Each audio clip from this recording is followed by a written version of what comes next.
I have been quite fortunate over the past 2 seasons to attend 6 postseason games. 4 came in 2015 and 2 came in 2016. One of those games was the AL wildcard game, which is personally a top 5 sporting event I have attended.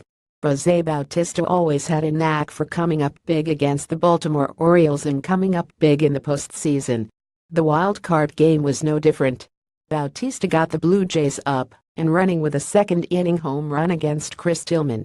Not only did it get the Jays out in front early, but it set the Rogers Center into a frenzy, myself included.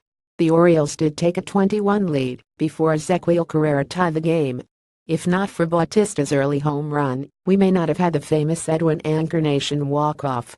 Roy Halladay was originally supposed to pitch against the Blue Jays in 2010, but the impact from the G20 summit in Toronto pushed the series against the Philadelphia Phillies to Philadelphia.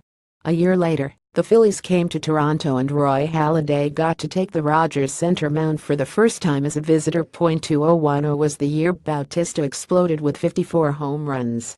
2011 was statistically a better season according to 4, and this game was in the middle of that season, which ended up being his best as a Blue Jay. Bautista homered off of Halladay, something many considered to be the passing of the torch from Halladay to Bautista as the next Blue Jay superstar.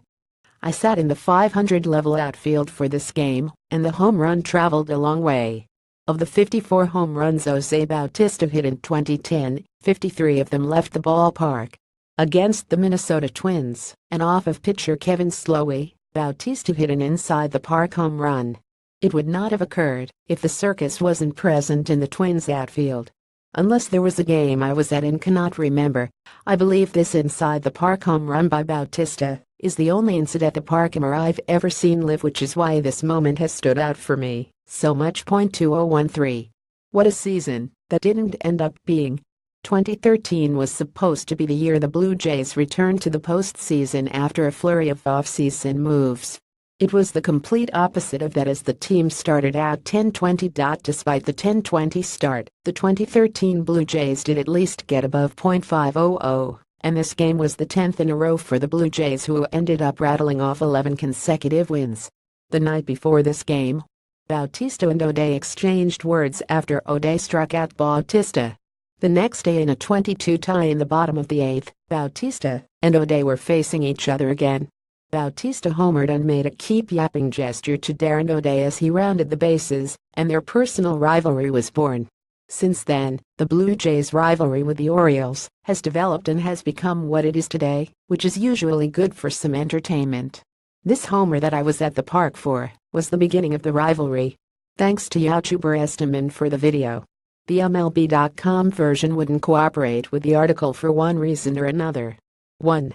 The bat flippies. I was one of the lucky 49,742 that packed the Rogers Center for the most famous homer Bautista ever hit, the bat flip. We all know how it led to that moment, so I won't go back over it in detail. As soon as the ball left the bat of Jose Bautista, pandemonium ensued. It was the best Blue Jays moment I've ever seen live, and I will remember the Jose Bautista bat flip for the rest of my life. There have been many Jose Bautista home runs that I have seen live. Too many to count, and too many to remember. These 5 stick out to me as my favorite, and I will cherish the memories for the rest of my life. I want to thank you, Jose, for providing me with some of the best moments I've ever experienced. Regardless of what happens next year and beyond, you will always be loved by not only me, but by all Blue Jays fans around the world.